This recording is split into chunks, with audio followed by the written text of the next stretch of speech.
welcome to GoTarryn TV. This is Dr. T, PhD, the prodigy of sports psychology, and I'm so excited to bring you a very special episode right here on GoTarryn TV. This is going to be the very first of a series of 10 in total that I'm going to be discussing and just sharing my experience of my academic doctoral studies at Grand Canyon University out of Phoenix, Arizona, also known as GCU.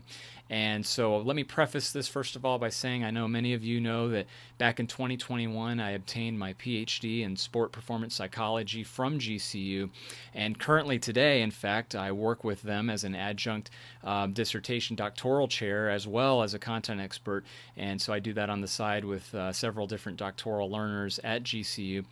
But many of you don't know how I got there. In fact, I wanted to take a look for today and the next 9 episodes subsequently thereafter to really look at what I went through in that final year of my dissertation and what's involved in it. So this will be very interesting, I think, for many people, because not only for my clients who kind of see what I do on my other job, but also from learners who are either currently a PhD candidate, whether they're at GCU at another school, what is involved in a dissertation and what it entails. And many of you learners who right now are PhD candidates working on yours know exactly what I'm talking about. So again, for the next episodes from today and the other 9 that are following thereafter, I really wanted to kind of explore that and just kind of delve into that. So every single episode, what I'm going to be doing, including today's, is allowing you to listen to an audio transcript of my audio recordings that I've done with my research participants. So let me just go ahead and just set this illustration up for you, what it looks like. And again, I'll explain this in the other episodes as we're going along, but let me just introduce what it is right now. What this is a qualitative descriptive design. That is my dissertation, and it was looking at the self-determination of millennials in realizing their personal training goals. Now, what does that mean? Well, here's exactly what we're talking about. We narrowed this study down to a sample of 10, and those 10 are millennials who are living in Atlanta, Georgia, working with a personal trainer, and there were some other inclusion criteria with that as well. But this was the final sample of 10 that I wanted to interview. So today's episode, you're going to hear the very first participant. You're going to hear yours truly, what they call me there at the university, Prof. Huff, interviewing participant number 1. And as I mentioned, these participants will remain anonymous. Confidentiality will be maintained at all times because of privacy laws. And so at no point will I ever address them by their name or any other descriptions to reveal their identity. And that's just with not only the Belmont Report, but other standards that we recognize with university and academics.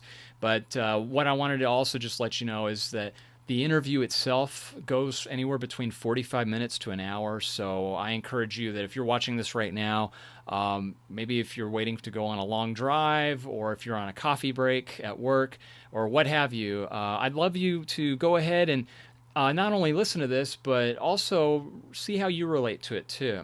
And if you can share it with a friend, family, or someone that's close to you, that would be awesome. And what would be even more amazing too is in the video comments, I would love and invite you to go ahead and offer up any comments or questions you may have related to this video and the next ones that we're going to post in this series as well. And like I said, as we're doing these interviews, I'm not going to do any kind of audio overlay. I'm going to give you the raw data and just go ahead and play it for you so that you can listen in. And so what it's pertaining to, more in layman's terms, these participants, I wanted to find out qualitatively what it took for them to maintain their self-determination among 3 different components. And those components were under an umbrella that I used in my theoretical model called self-determination theory, all the credit to Richard Ryan and Edward Deci. And self-determination theory, they have a website. I invite you and encourage you, in fact, to go to www.selfdeterminationtheory.org. And there are many individuals that I owe big thanks to this study. I'm not going to do that right now before I play the video, but I will be doing that in an upcoming video when I have more time. So having said that, all of the information of both this recording and all the others are coming right out of this right here, a peer-reviewed journal published in the Performance journal of the National University in their own Journal of Performance Psychology. I was so proud and excited to get this done. And as I mentioned, I owe several people a big thanks. I may be the lead author in this, but I do not want to forget the others that contributed to this article itself. And there you see them: Dr. Mall, Dr. Lawrence, Dr. Smith. They were on my dissertation committee. So I'll be telling you more about who they are as well in the next episodes to come. So, having said all of that, before I present the video, I'd love the opportunity to invite you to, as I mentioned, please go ahead and like this video, leave a comment or question, and share it with everybody that you know. And without any further ado, here comes the audio recording of the very first participant in my research study for this dissertation. Enjoy. Okay, good morning. And first of all, I just wanted to make sure that our participant can hear me okay. Can you hear me all right? I can hear you all right. Wonderful. Okay. Thank you so much for being involved with this interview. I greatly appreciate it. You're actually the very first participant that we have interviewing here for the self-determination of millennials and how they realize their personal training goals study. And my name is Taryn Hoff. I will be conducting this interview. I just wanted to cover a few housekeeping things before we jump into the interview with you. First of all, I appreciate your time and being able to complete the questionnaire and survey that you previously provided us. I'm going to be using your survey to kind of guide us through the answers to our interview as I ask you the questions. First of all, I did want to let you know that you have the right to stop this interview anytime for any reason. The interview will go approximately 40 to 60 minutes. I did want to stress that your information will be confidential and anonymous at all times. It will be securely, safely encrypted on a computer as well as password protected so no one else can have access to this. This interview will be only used primarily for the purposes of Grand Canyon University's dissertation involving my dissertation study. Um, I do have a written list of questions that will go throughout the interview. If you have any time, any questions, or need to stop for any break, please let me know. Or if any questions don't make sense, just please stop me and let me know.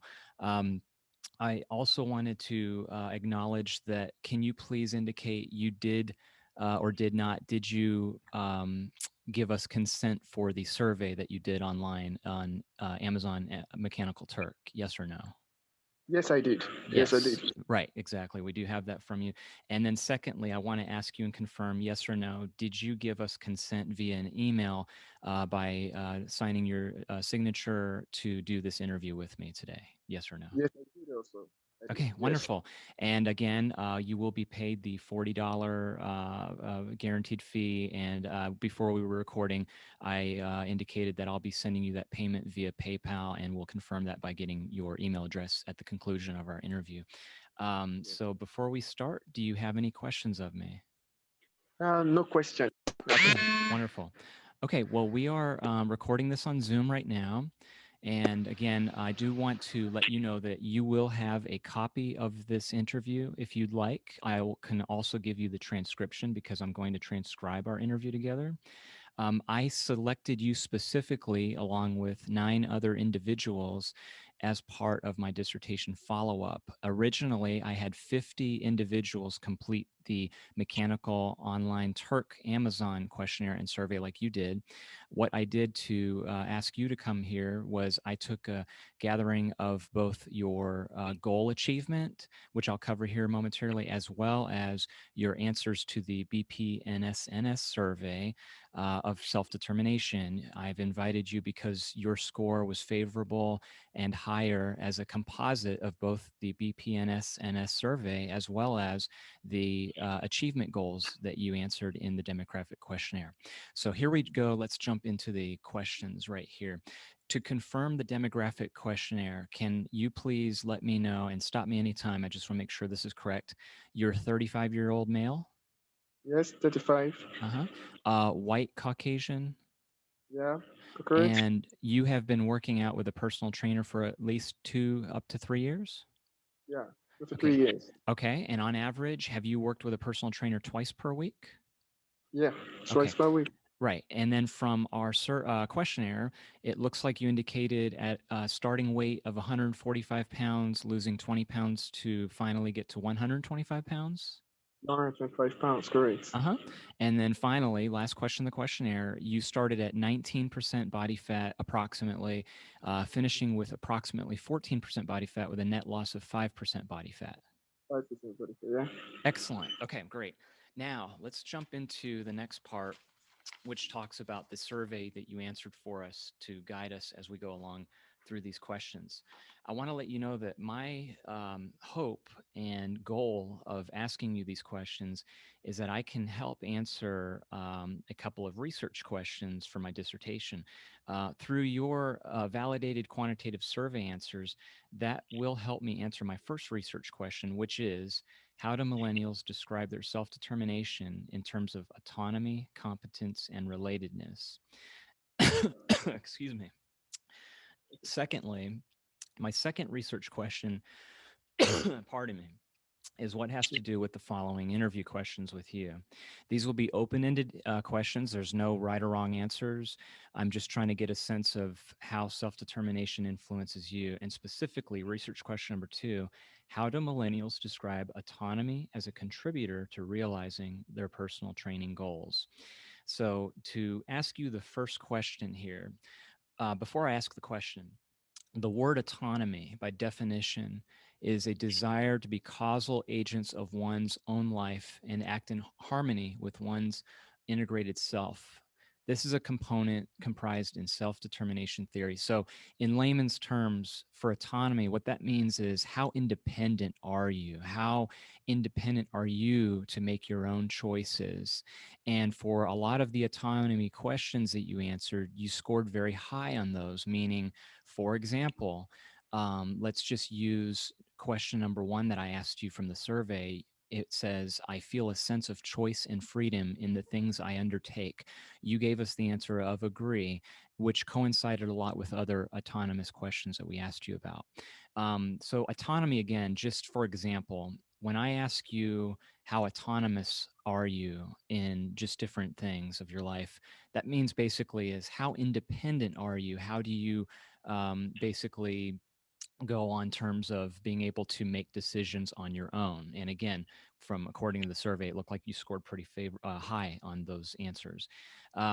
Question number 1 here for the interview is, can you give us a description whether you had some degree of autonomy, or to what degree your autonomy was generally during your personal training program? For example, is it small, moderate, large, and kind of expand upon that, please. Okay. I technically had a very large autonomy, that's Hmm. independence, when it comes to my personal goal Uh-huh. and targets. So I put my all in it and I ensure that it has to do with what I want. It's not somebody forcing me or coercing me into doing it. I really wanted to really lose my body weight. Excellent. That's very good. And so let's talk about that a little further, please. In your personal goals, for example, when you were trying to lose body fat percentage and body weight, give me an example of what that looked like in terms of autonomy. So for your own independence, for your own autonomy, can you give us an example of what that looked like when you were trying to lose weight and when you lost about the 5% body fat? Okay. I I worked with my personal trainer, Alex, and we, all in all, he was asking for my personal goal. What do I really wanted? Do I really want Hmm. to be in shape, lose the body fat and all? And Hmm. I am desperate and I really wanted it. And he told me, you're free to go. And I made sure I work in day, night, day, night, day, night, every day without Mm. any without any distraction because I knew where I wanted to be. And I put all efforts just to ensure that I get my target per day. Very good. Okay. That's impressive. And so you mentioned the word just a few seconds ago, free, meaning you were free to do some of the things. Let's talk about that for a minute, please, because that actually leads me to my second interview question. Specifically, here's the question. Did you, and you kind of answered this, but I guess I'll go ahead and ask it again just to reiterate. Did you experience a sense of your own choices, freedom, and decisions in your personal training program? Yeah, yeah. So a Hmm. very light percentage. I was led to do things my way. I stretched at my own capacity without the influence of my personal trainer. Hmm. I sure it's about my capacity, not about what he feels. So I stretched myself beyond even what he expects. So I made sure it's about me. It's not about his own program. It's about me and my freedom to do things that I wish to do.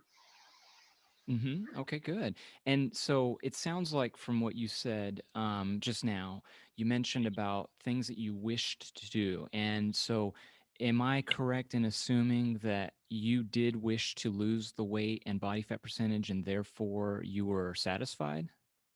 Yeah, Um, satisfied. to what I was degree was your satisfaction? Small, moderate, large? moderate, because I wanted to lose more than that, but moderate. So it's Okay. certainly. Okay, very interesting. Okay. And so you just mentioned about wanting to lose a little bit more. Can you give us roughly an idea of how much more you wanted to lose? Just a maybe ballpark estimate, rough number. Maybe I want to lose like 10 more percent of body fat. Hmm. And how come, if you don't mind me asking, like what other motivation to lose that weight? What would make you more satisfied? How? Why is that?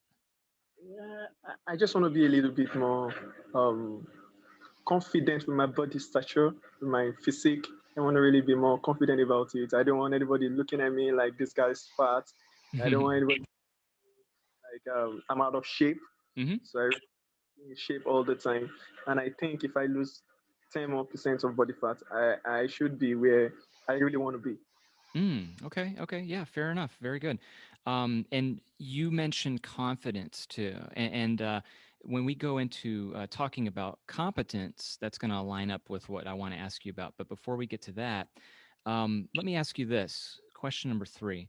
What was your personal training program aligned to what really interested you? So, in other words, what was it about your personal training and your personal trainer that matched what your interests were? Okay. I watched the podcast of the toughest man on earth. That's one of Mhm. the U.S. Navy who was able to lose a very large body mass and came in shape. And he Uh-huh. talked about how he was being body shamed. And actually, I was being body shamed also until Mm. when I met Alex. And Alex, my trainer, told me, said, you can be who you ever want to be. You can change your image. You can change what people think about you. And it has to do with you doing it. And he gave me a 1 year plan. Say, can we do something in 1 year? And I was reluctant in the first year. But by the second year, I became very determined to really push for it. And having pushed for it to a certain extent, I discovered I am doing better than he even wants me to do. And he gave me a very long program. He gave me a very long time. He doesn't want me to make it just a program. He wants me to make it a lifestyle, a habit. And I think he's successful with that. It's already my goal, my year in, year out goal now. And I'm doing well at it. And it's increasing my confidence level per day. That's really interesting. I like that you reiterated your answer there.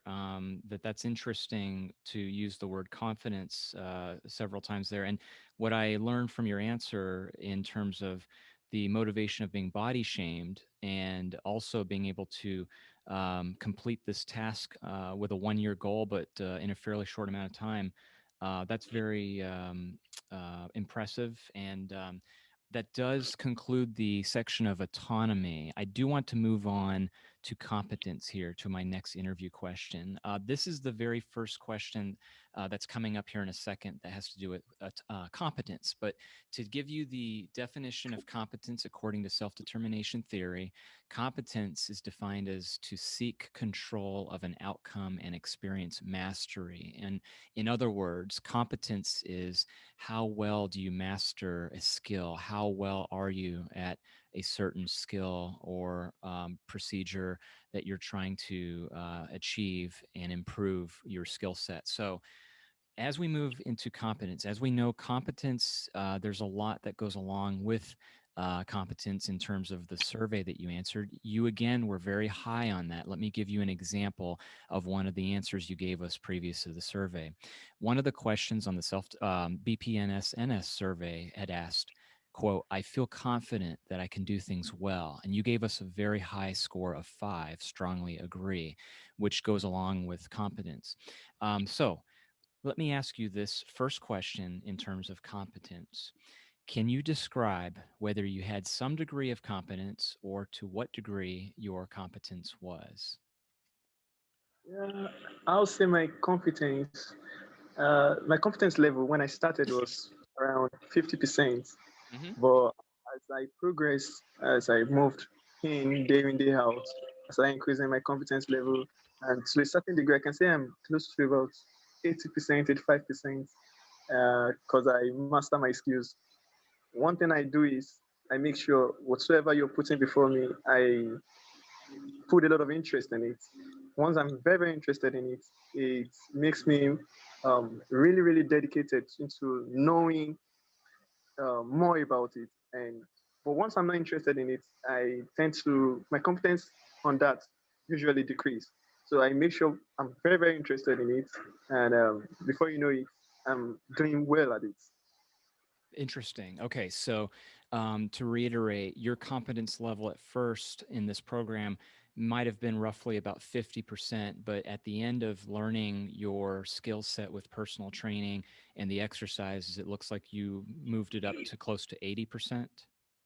Yeah, Okay, yeah, great. And also, I made note that you mentioned that confidence lined up with your interests. So, in other words, the more interested you were in a program such as what we're talking about, your personal trainer, Alex, that helped improve and increase your competence, meaning you got better at this, your skill set of personal yeah. training. Okay, interesting. So let's talk about that for a minute here, please, because I wanted to see if could you give us an example of that? What did that look like? For example, how did your confidence improve in a certain exercise or in a certain way of working out with your trainer, Alex? Okay. Uh, Let me use this example. Walking on the treadmill. Um, when I started, I couldn't go as far as 20 minutes on the treadmill, and Mm-hmm. after 20 minutes, I gas out. I'm out of the board. And Alex will keep running and running and running for 45 minutes, 50 minutes, and it's still going on. So he gives me a target. He said, next week, you're not going to stay for 20 minutes. We'll be working for 30 minutes. And we kept on and on and on and on. At the end of the day, I discovered I'm getting closer to Alex, Mm. closer to closer to Alex. And now I can run as fast as Alex is going. So when Alex tells me to stop, I stop. But I have a greater interest to ensure that I beat Alex. Once this COVID is over, I want to beat Alex. Oh, okay, good. I like your answer, and I want to expound on and touch a little bit about what you just ended that with. You mentioned COVID with and tell me about that, please. Can you go a little further? Why did you bring up COVID in terms of what you just mentioned? Did that impact your workout or your personal training program in some way? Yeah, we've not been able to use the gym. Actually, Ah, okay. Alex closed down his gym for the meantime, and I've been working out at home a lot personally now. Though he continued with this program with me. He wants me to continue working out, doing my best. But there is this excitement at the gym when we all get together and everybody's waiting to be back at the gym again. But that's just the difference. I'm working out at home now for some months now, for about 4 months now. I've been working out at home since Alex locked the gym. So we're just waiting to get back to that. We're just waiting to get back to that. Okay, very interesting. Now, and that goes along with globally with what other countries and everyone else has had to deal with because of the pandemic. And I Yeah. think this is good information because of how modern and current of the what we're talking about here. Going to your confidence here and being able to work out at home. Let's talk about that for a minute, please. Was there a learning curve adjusted to have to change your workouts, not being able to work out at the gym and work out at home? Yeah, working out at home has really, really changed. Uh huh. There's this, it has turned to fun. At the gym, it's about hard work, about pressing. At home, it has turned to fun. The family wants to count what you can do. Okay, you're doing push up. My wife wants to count. Hey, babe, you've just done 80 today. You're doing 90 tomorrow, and everybody's laughing and excited about it. But at the gym, Mm-hmm. it's about hard work. So I think that's just the major difference.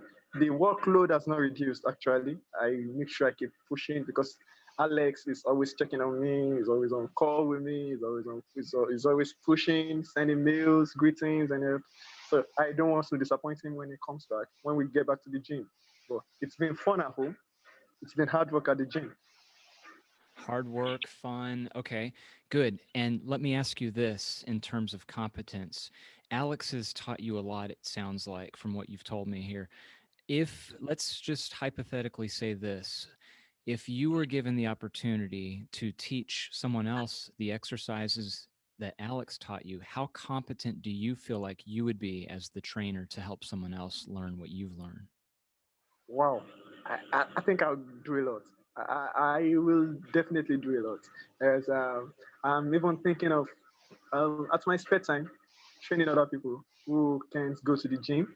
Hmm. My friends who also have seen a great changes in me. Like, wow, someone you're doing great now. So we like to be like you. So I'm even thinking of finding a way to bring them in and train them also regularly, weekends or so. So I think I can do well as a trainer too. Good, good. And let me ask you the next question on competence. How successful were you in achieving your personal training goals? How successful? Should I do that in percentage level? Sure. Yeah, that's fine. Yeah, that would give us a indication. I won't rate myself too high. I'll just say 70% because I still want more. I still want to get higher and get further. But I'll just say 70% for now. And can you give me an example specifically of something that you were happy with that you succeeded of that 70, like that 70% that you achieved? Give us an example of what made up that success specifically. Yeah, I was able to control my eating habits. That's one of the Uh-huh. disciplines I started with Alex. My fat intake, my calorie intake greatly reduced. My addictions to soda and carbonated drinks greatly reduced, and stopped the intake of excessive sugars, Uh-huh. burgers, and so many other food. My diet has greatly been controlled, and also disciplined the aspect of um, sleeps and gadgets. I never knew they were part of things I need to do. I don't watch late night movies again just because it wants me to sleep, have enough sleep, wake up Mm-hmm. very early, rise, and get to the gym, hit the gym faster without being tired on time and stuff like that. I was Mm-hmm. able to put myself on a very good routine, and that's one of the success I had with it. I put myself on a very big routine, and it has really, really worked. I think if I could break addictions of uh, 5, 10 years under the space of 2 years because I entered into a routine, I think it's a very big success to me. Good. Now, let me switch that question around to the opposite. That you achieved, let's say, roughly 70% of your goals that you wanted. The other, and I know you said you wanted more, you wanted to reach more. Can you give us an example of what that other 30% looked like? Where, for example, were there any failures during your program, or were you upset are frustrated with any times that tasks that were too difficult, or give us an example of something that was just too challenging that you could not achieve.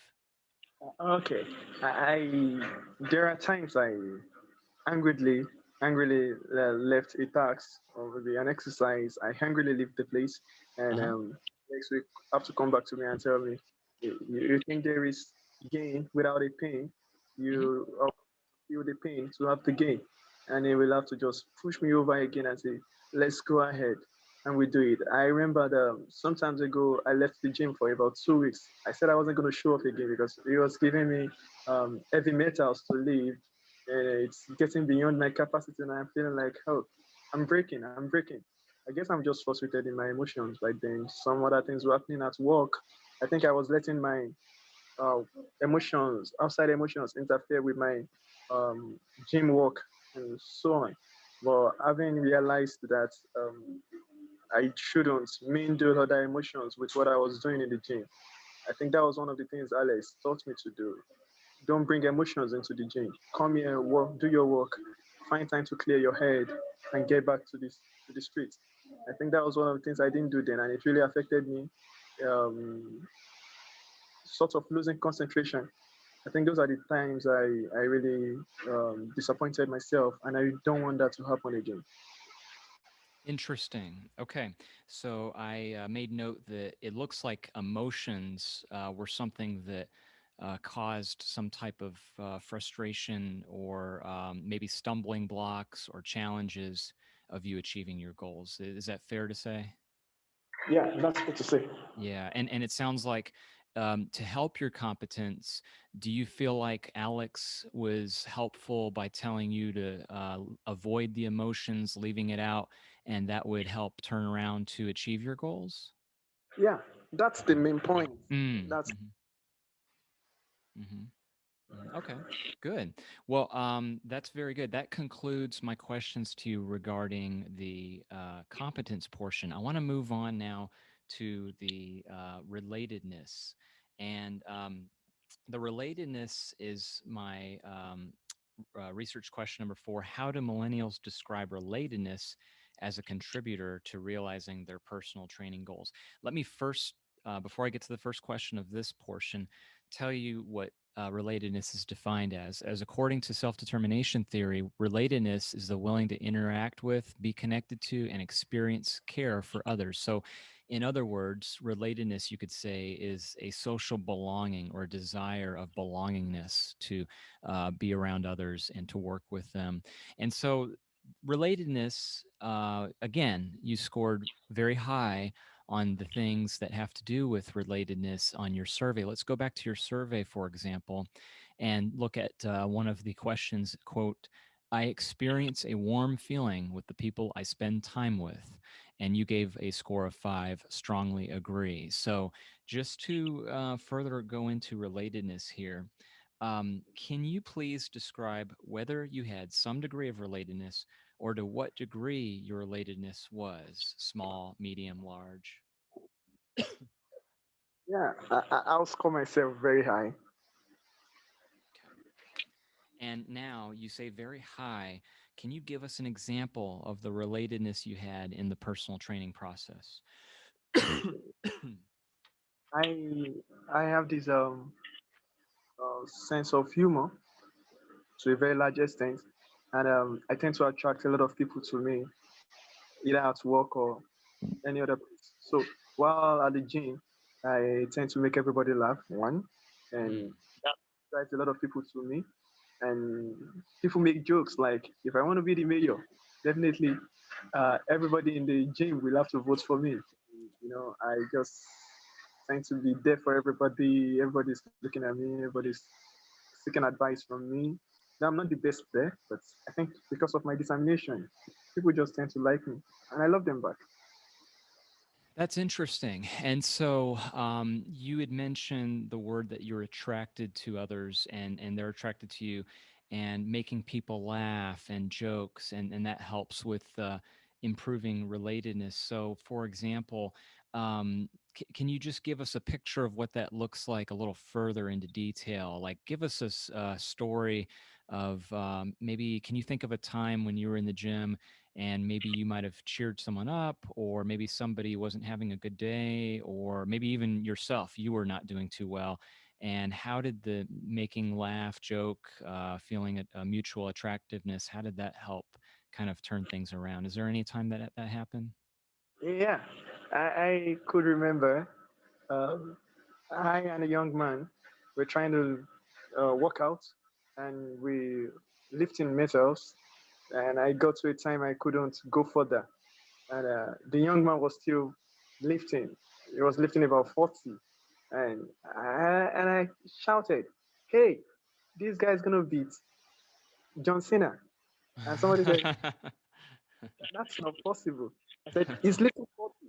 Cena can't lift 40." And everybody shouted, "Can we call Cena? Can we call Cena?" And the whole gym crowd left what they were doing and came closer. I never knew what was motivating the guy to push more. And he kept Mhm. pushing. Everybody kept laughing. I said, then I started changing. He's not only going to beat Cena, he's going to beat Kevin Nash, he's going to beat Okogan, he's going to beat everyone. I just kept calling the wrestlers, and everybody started laughing until the guy got to his breaking point. Everybody laughed, and it was just a joke, but the guy, since that day, couldn't lift up to that, but has changed level. He now lifts more than everybody expected him to lift just because of the joke and the not knowing the joke was actually motivating him. That's good. And I understand the references you just made, such as John Cena, Kevin Nash. It sounds like you may be a professional wrestling fan. Yeah, wrestling fan. Yeah. And with that, is that why? Do you think a lot of the people in the gym they could relate to that? Is it because they also might be wrestling fans as well?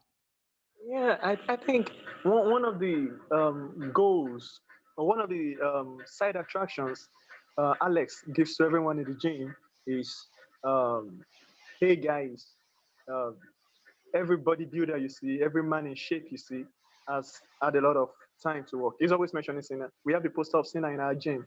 Yeah, a very big um, uh, picture of Cena showing his muscles. So that makes every one of us want to be like, once you get into the gym in the morning, you just snap the picture. Come on, I'm coming here. Yeah. Hmm. So it's making every one of us want to be like these heavy wrestlers and want to be.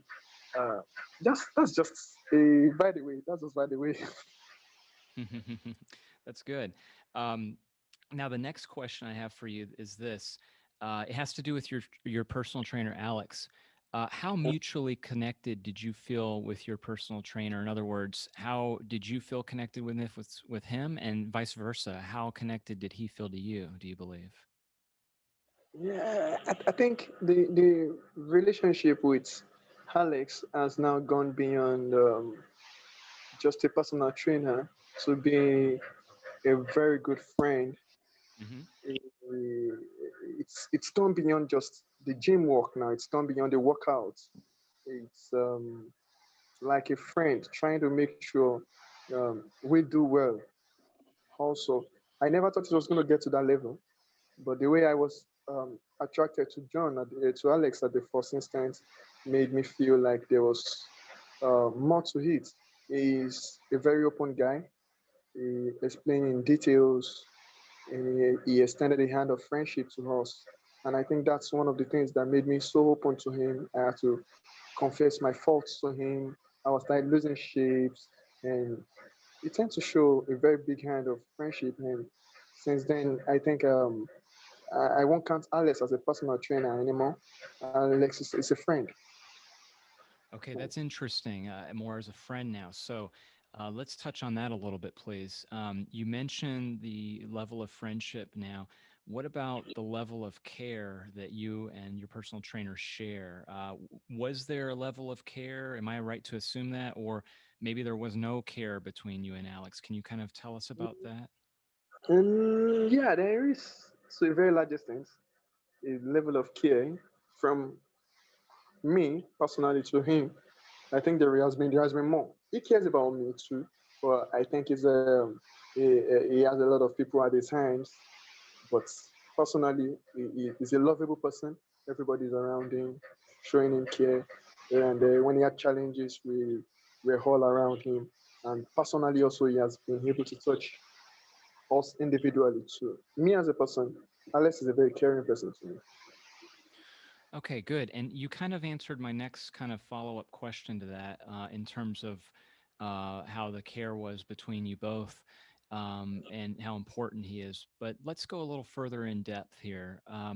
Can you tell us about closeness and warmth during your personal training sessions? In other words, did Alex exude those qualities of warmth and closeness while you were personal training, or did he not? Or, what did that look like in terms of warmth and closeness working with your personal trainer?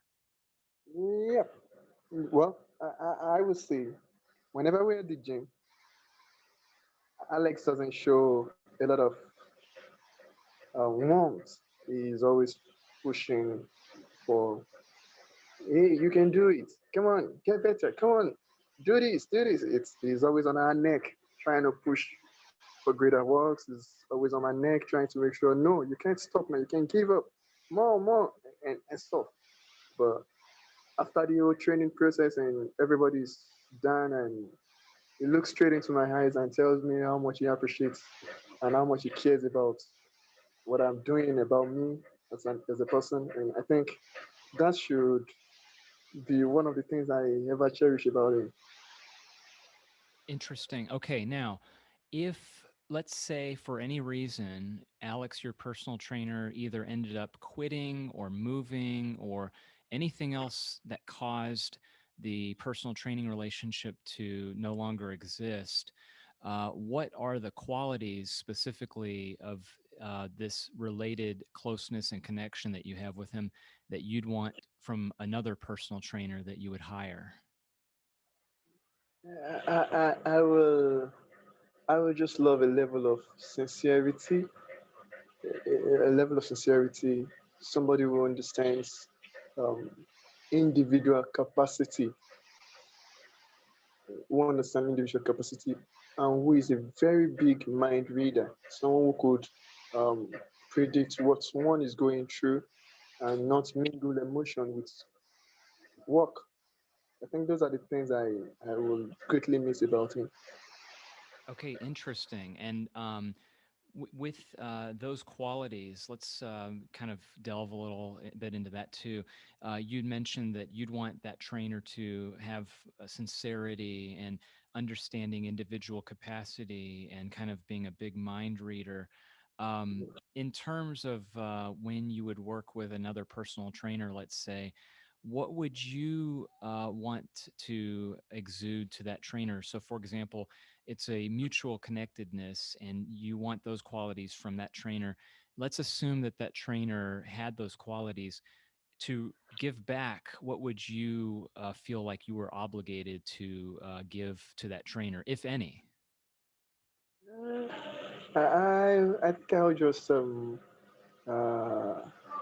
I'll just extend a personal and of relationship with the person and try to make the person understand that if you're good to me, I am good to you.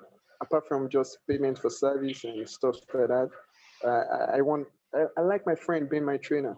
I think that's one of the best thing I'll cherish too. I don't want to just have a trainer who is just adequately professional about it. No, somebody who is warm, who is friendly, who has a sense of humor, and who could take the relationships to the next level too. Hmm. And let's ask you this question with this relatedness that we're talking about. How important would you say overall relatedness is a piece of this puzzle that we're talking about, self-determination for you? How important? And you can give a percentage on that too, if that's fine. Yeah, yeah, I would say um, relatedness makes it easier to, let me say, about 70%. Mm-hmm. The Mm-hmm. reason why I'm saying this is if Mm-hmm. Alex had kept everything professional between us, no relatedness, just come, just do what you want to do, go, do what you want to do, go. Uh, when I had challenges at work, I would have given up the gym. I would have just threw away the whole plans and just move away and continue with life. But there's this level of relatedness we've shared, there's this closeness we've had, bond between us and friends. And maybe when I was going through a lot of challenges, he could figure out that something was wrong with me. He had to pick me up and, hey, come on, guy, we've got to continue. And if it is just a professional relationship, I wouldn't have gone further. And I think that goes to major athletics. I know also about their relationship with their coaches and so on and so forth. I think to a very large extent, it's one of the factors to increase competence. Okay, good. And that concludes my questions to you regarding relatedness. As we summarize everything that we've just been talking about, if I may ask you just a few more questions. So again, as we confirmed earlier in our demographic survey, that you are 35 years of age, and that makes you a millennial, meaning you're of a millennial generation, people who are roughly 24 to 39 years of age, who were born sometime between 1981 through 1996. And let me ask you this, and you could speak for your other millennial contemporaries. How does your generation, the millennials, compare to other generations, both older and younger, in terms of self determination? Yeah, I think that the millennium um, we're trained to be more independent, Mm, and they tend to have this freedom right from inside of them. I think other generations wants to live by rule, wants to live by what others says, but the millennium wants to live by how they feel and what they think is right. okay, good. And so, if we talk a little bit about that, because in our interview, you mentioned the words several times. You repeated independence and freedom. And so, in terms of self determination as a component, can you give us an example of, in your personal training program overall, how your independence and freedom was a factor in terms of self determination? Yeah, I was able to recognize my weakness and I was able to pick what I wanted for myself. Okay, this is me. I'm losing weight. I'm falling out of shape. And I wouldn't like to continue for a long time. Body shaming and stuff like that. Okay, what do I need to do? I need to get back to the gym, work out for myself. And there was no restriction. There was no uh, I had the privilege to choose what I wanted for myself. I had the privilege to choose, and despite married, I was still free to do what I want. Um, every millennial or every young person should not be coerced or be forced under an obligation or not be forced to say, we are doing this and that's the right way everybody's going. No, we had to choose. And when I chose Alice, I was able to work with Alice. And because I chose him and I wanted what I wanted, a good shape, despite the challenges, I was able to fight through and not wanting to disappoint myself and the choices I made. That's exactly what happened. Mm-hmm. Mm-hmm. Good. Okay. And final question here in terms of self determination. How would you perceive yourself as a self determined, motivated millennial? Would you say that you are fairly motivated and self determined, maybe moderately self determined and motivated, or highly self determined and motivated? Yeah, I think I should rate myself highly motivated. Um, for over 10 years, everything I've ever said I wanted to do, I don't stop at half doing it. I ensure I complete them. It doesn't matter how difficult the tasks are. It doesn't matter how dangerous they are. Whatsoever I say I want to do, I make sure I push my strengths, I push my limits till I get there. Mm-hmm, mm-hmm. And let me ask you this: what are some of the challenges and barriers and things that you'd like to improve in terms of motivation and self-determination for, let's say, long term, the next 5 to 10 years for yourself? Yeah, I would like to make sure that I'm not always distracted. I'm easily distracted though, but I'm trying to ensure that I ensure my focus is more strong and my distractions are less. I'm a very sports person. I'm a sports person also. So if I'm to progress with my sports career also, or my coaching career, football coaching career, I need to ensure that I remove distractions along the way. And I think that's one of the things I want to ensure recently now that my distractions are less and I stay focused all the time.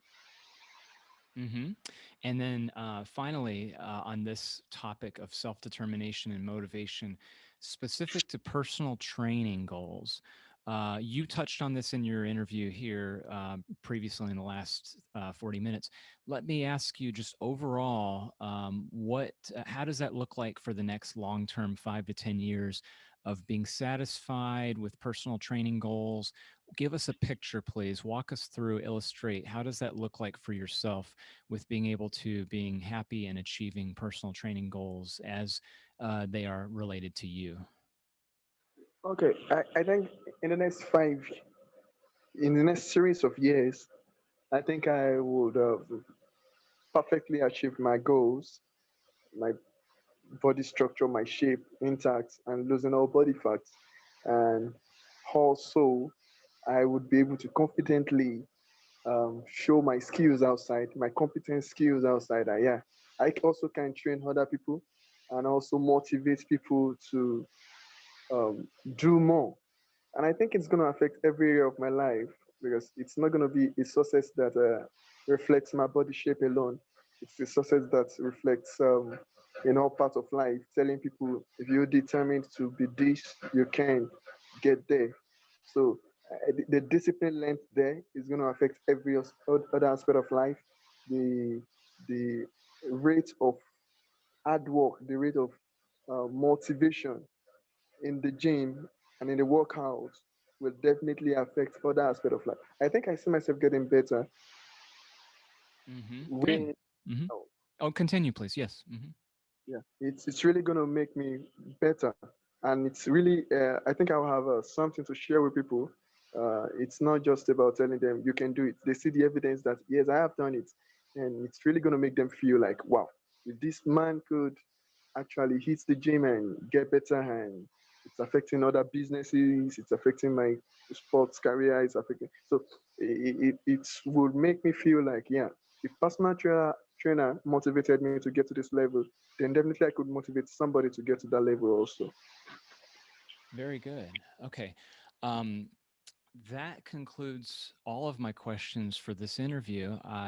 Now, let me turn it around and ask you, do you have any questions on anything that we touched on specifically in the last 40 to 45 minutes of the interview? Yeah, I know this study has to do with your citation Hmm. and your work.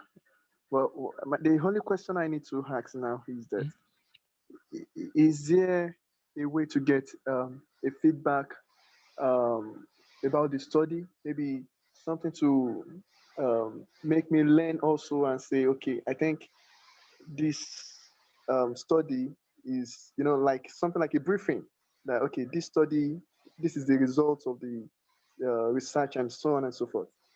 Yes, to answer your question, definitely, absolutely. And I'm really happy you asked that because, that's what excites me about the final sample of the last 10 individuals, including yourself, that I could tell by being highly self-determined, like you mentioned, that you were very interested with seeing how you compared with your contemporaries. So to answer your question, I will definitely provide you not only a copy of our interview transcript together, because I want to ensure that everything was correct. That'll give us an opportunity for when I send you my interview transcript, you can read over the transcript and even listen to our interview.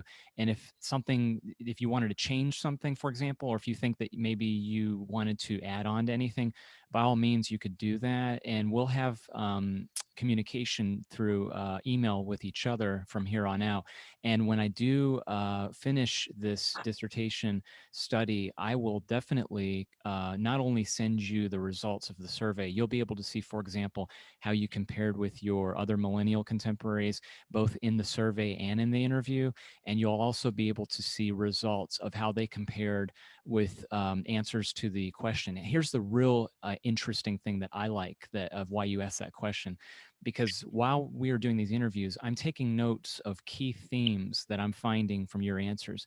And what I want to do from this dissertation is to find out how that matches up with the other 9 individuals who answer, and find out what common themes there are, what interesting themes there are, and kind of, we like to use the word coding in this final dissertation process, coding themes to find out how they analyze and give a description of this phenomena total. So again, to answer your question, absolutely, I will give you everything you need to see about results. So you'll see everything there in terms of the other millennials, how old they were, what their body fat percentage, what their weight difference was, what their self-determination scores were on the survey compared to yourself.